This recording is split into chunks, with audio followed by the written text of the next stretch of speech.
Okay, now we're going to go to Billy. Billy was James W. Nixon's uh, only brother.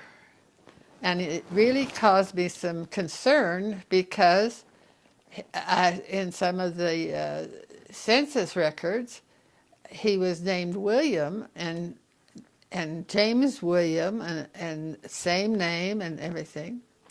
Well, it turns out his name actually was William Abraham, even though James William was the first. So that's why I really kind of have the feeling and inclination that the father of William Abraham is James William Nixon, and that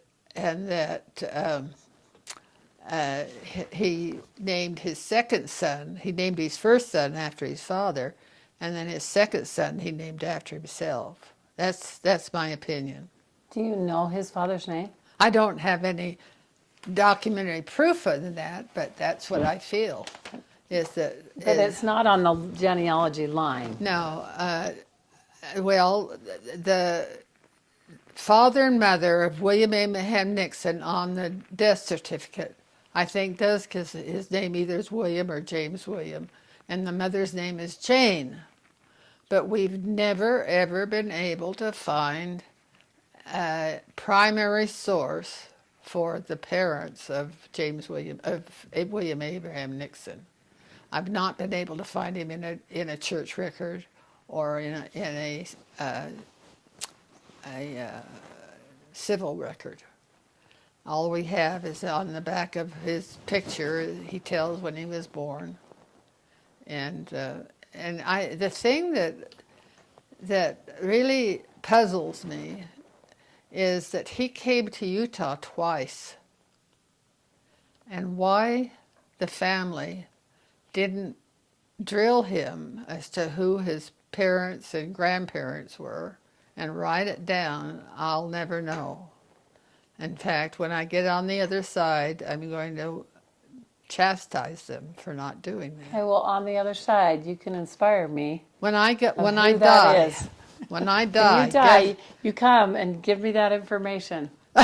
And we'll get it on there. We'll get it on the website and on the family history. well, if I can, I will. If I can, I will. But so here again, I was able to get Catherine and Matilda, and now we're talking about Billy.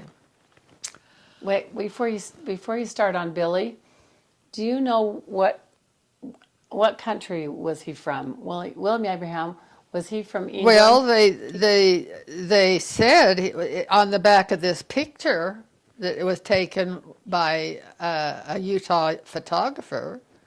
On the back of that picture, it says he was born in Dublin, Ireland. But Dublin, Ireland can be a county, it can be a city. So, like I say, they've just recently put thousands and thousands of Catholic records. They were Catholic. Mm-hmm. William A. Nixon was Catholic. He was raised a Catholic. The Bible that we received was a Catholic Bible.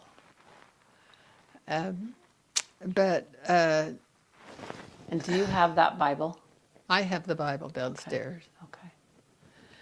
Um, So have you looked in the Ireland well, I'm going to say I've looked at these thousands and thousands of entries that have just been put into the records in Salt Lake, and he's not there. He's not there. So I don't. I'll have to come back and see if I can get you that information, Nanette.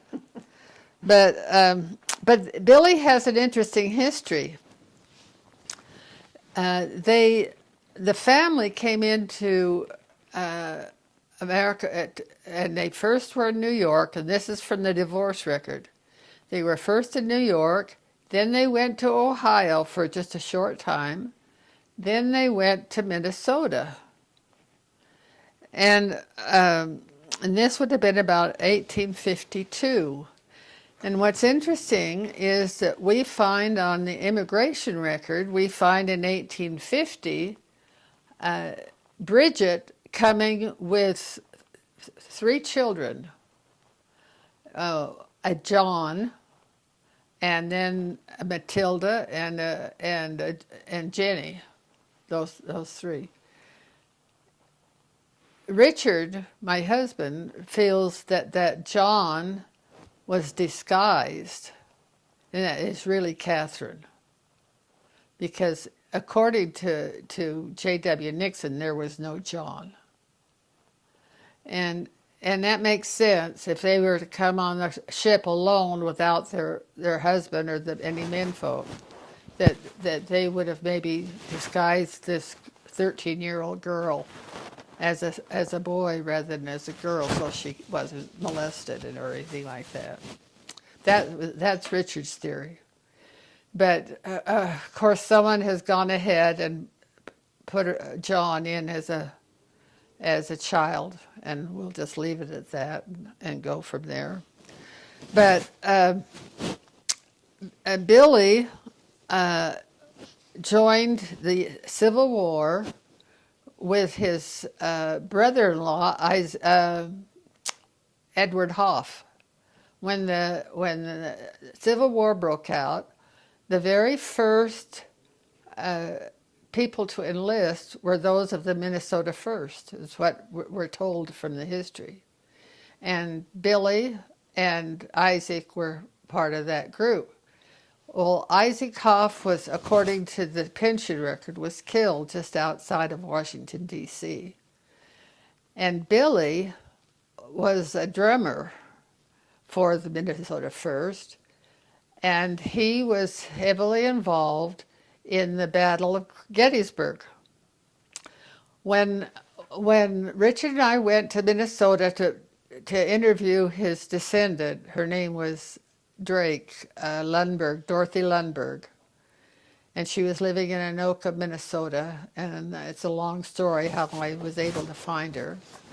But she had never knew too much about Billy because there was a divorce. Her mother was Rilla, who was Billy's daughter. And she didn't know very much about Billy because of this divorce, and Billy had remarried another woman and so forth. So we decided we'd take her down from Anoka, Minnesota, down to Farmington in Minnesota, which is just kind of south of St. Paul.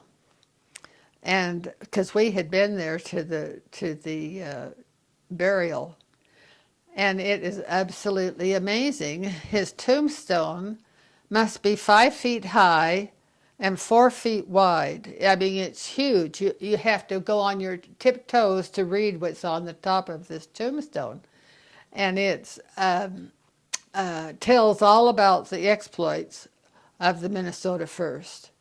The Minnesota First was really one of the regiments that turned the Civil War at Gettysburg, because they were, what do they call it, when they stormed the embankment. They were the South soldiers were coming up the embankment, and the leader of the regiments at the top ordered the Minnesota First to stop that charge. And as a result, and on top of this tombstone, this isn't quite accurate, I'd have to get the tombstone, but there originally was about 444 in this regiment of Billy's, and there were only about 44 left after the Battle of Gettysburg, and Billy was one of them. And Was it mostly his regiment it was his regiment. that survived? Yeah, there was only about 44 out of his regiment that survived. And so that was quite a thing to get that information about Billy. And then we went down to Farmington, and we found a lot of documentation, found divorce records, and we found, of course, census records, and we found out that he was an editor of the newspaper down there for a while, and he remarried a woman over in Iowa, and he had a store. He had here again, it's in the genes. He had a merchandise store, pretty much like what J.W. the Second had in Huntington, and it was, we have a picture of it with he's sitting or standing in front with two of his children in the front, and Wow. to find all this on Billy, it was amazing. It really was. And Dorothy brought out all these pictures, and we stayed with her in her home for, I think, 2 or 3 nights. And she brought out all this information on her family that she knew about. And what happened is that Billy was married to I'm trying to think of her first name. It was Delia, I think. But her first marriage, she ran off with the harness maker, and then he remarried a second time, and he had 3 children by this. Her name was Delia, and I guess that's where the name Delia comes from in the family. And she ran off with the harness maker, and then he remarries this woman from Iowa, and she helps him quite extensively in running this business down in Farmington, Minnesota. Now, didn't your sister live in Minnesota. St. Paul Yes. and Minneapolis? Yeah. Yeah. So that takes care of Billy and how we got information on Billy and the descendants. And sadly enough, there were no children by the two boys. They did not. One was William, and the other one was Guy. And it was through Guy that I found Dorothy Lundberg, got through his death record in California. These are Billy's children. Billy's children was William, Guy, and Rilla. And I've got all kinds of pictures of the family that I got from Dorothy Lundberg. So you were able to copy all the Oh, pictures. I copied them all. Yeah.